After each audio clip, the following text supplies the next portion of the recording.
जय हिंद, नमस्कार साथियों। तो चलिए आज हम कुछ लोकहित मुद्दे के बारे में बात करते हैं। जैसा कि आप सबको पता है कि मानसून सत्र चल रहा है, ठीक है। तो लोकसभा में कल मानसून सत्र के दौरान ही एक बिल 130वां संविधान संशोधन बिल पेश किया गया, जिसके बाद विपक्ष काफी उमड़ पड़ा, ठीक है।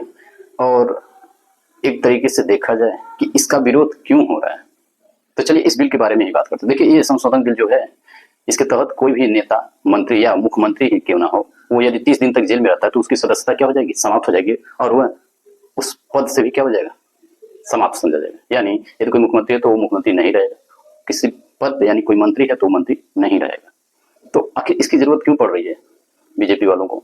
तो देखिए, सबसे पहले उनकी पूर्ण बहुमत की सरकार नहीं है, 240 है, चाहिए सरकार बनाने के 272, तो 32 साथी इनके सपोर्ट में खड़े हुए हैं। तो जब तक खड़े हैं तब तक इनका क्या है, ये सत्ता में बने हुए हैं, और जिस दिन ये पीछे हटे उस दिन सत्ता से नीचे गिरे।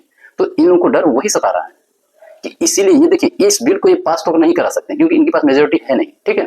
तो ये बिल ऐसा ला क्यों रहे हैं, ये अपने साथियों को डराने धमकाने के लिए ला रहे हैं कि आप यदि ऐसा किए तो हम आपको किसी भी बात, देखिए सत्ताधारी जो भी पार्टी होती है वो किसी को भी 30 दिन तक जेल में रखना आम सी बात है। देखिए, आम आदमी पार्टी के जो अरविंद केजरीवाल जी थे, मुख्यमंत्री थे, उनको जेल में कई महीने तक रखा गया। हेमंत सोरेन जी थे जो झारखंड के मुख्यमंत्री, उनको कितने महीने तक जेल में रखा गया। आखिर ये सब लोग क्या हुए, बाहर आए कि नहीं आए? तो झूठे मुकदमे में जो सत्ताधारी पार्टी है वो किसी को भी 30 दिन तक आराम से, किसी भी नेता को, किसी मुख्यमंत्री को आराम से क्या कर सकती है, जेल में रख सकती है। इसीलिए इसका क्या हो रहा है, विरोध हो रहा है, ठीक है। विपक्ष इसीलिए इसका क्या कर रहा है, विरोध कर रहा है कि ये क्या है, लोकतंत्र का हनन है। आप किसी के ऊपर झूठा मुकदमा करके 30 दिन तक अंदर जेल में डाल सकते हैं, ये कहाँ का न्याय है?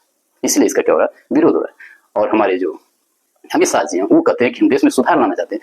तो हम अमित शाह जी को एक सुझाव देना चाहते हैं कि यदि आप वाकई में देश में सुधार लाना चाहते हैं तो मेरी बात मानिए, आप एक ऐसा बिल लाइए जिसमें यह प्रावधान हो कि कोई भी नेता के ऊपर यदि कोई FIR है या एक भी दिन जेल काटा हो, जेल में गया हो, तो वो चुनाव ही नहीं लड़ सकता है।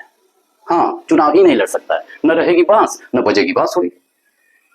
बट आप ऐसा नहीं करेंगे क्योंकि आपका मकसद देश में सुधार लाना नहीं है। आपका मकसद सिर्फ यही है, विपक्ष को परेशान करना, अपने साथियों को परेशान करना, डरा धमका करके रखना, ताकि हम सत्ता में बने रहें, ठीक है।